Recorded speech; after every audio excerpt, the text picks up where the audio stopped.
Hello, I'd like to share some information with you today in regards to levels of anger escalation as well as some anger management perspective.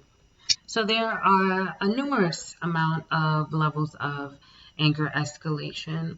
Today we're going to focus on the healthy, mild, serious, and extreme. This information is coming from angermanagementresource.com. Also, we're getting information today from betterrelationships.org.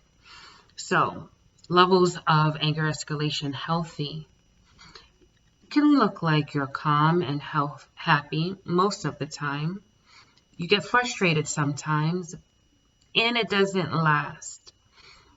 You get angry pretty rarely, and you take effective action when upset.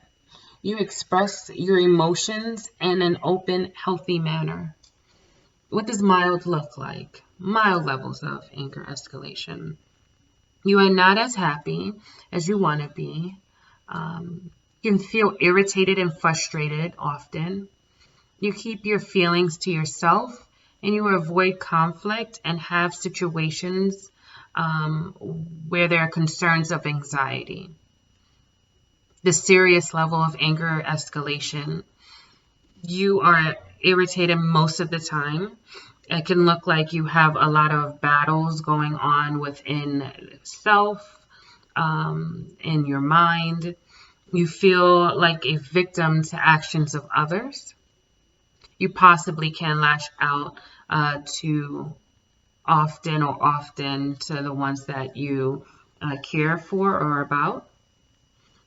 What does extreme level of anger escalation look like?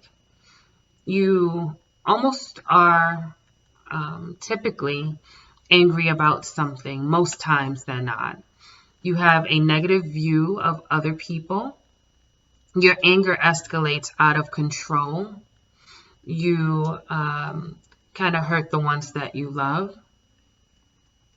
So, with that information and that being said, from an anger management perspective, an episode of anger can be viewed consistently of three phases: escalation, explosion, and post-explosion. Together, they make up the aggression cycle. So escalation or that phase involves cues that indicate anger is building.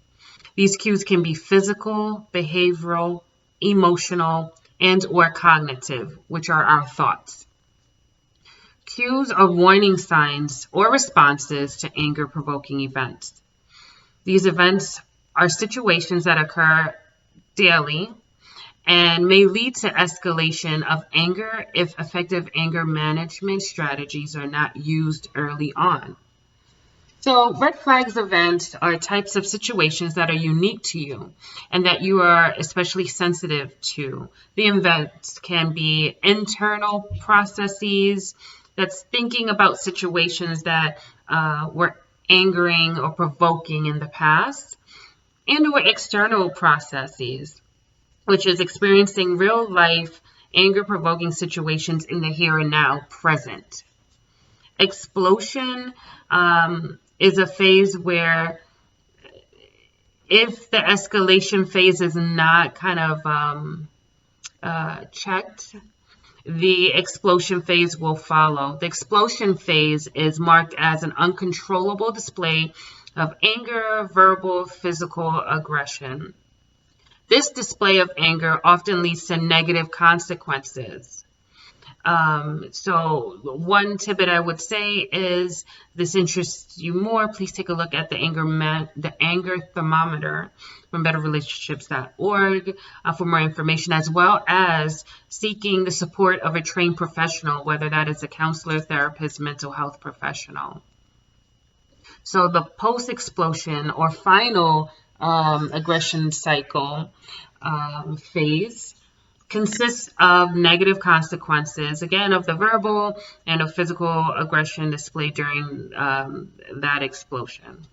The consequences, or some of these consequences, can include,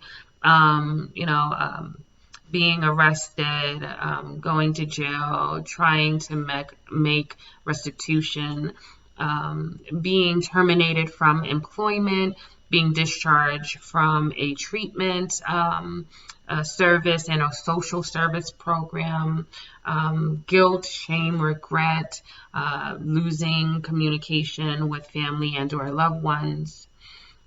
So what that may look like is the intensity, the frequency, and duration of the anger in the aggression cycle varies among individuals. The intensity of the individual's angers may also differ. Regardless of these individual differences, the explosion phase is where the loss of control and becoming possibly verbally, physically aggressive can take place. So the thing that we're wanting to kind of avoid and or lessen is getting to that explosion phase. So the meter that is included on the betterrelationship.org kind of is used to monitor the changes in anger, attend to the cues or warning signs that indicate anger is building, and also using appropriate strategies along with meeting with your mental health provider, coming up with a plan that can assist in decreasing or stopping the escalation of anger. So I hope this information was informative for you. I hope that you have a great remainder of the day.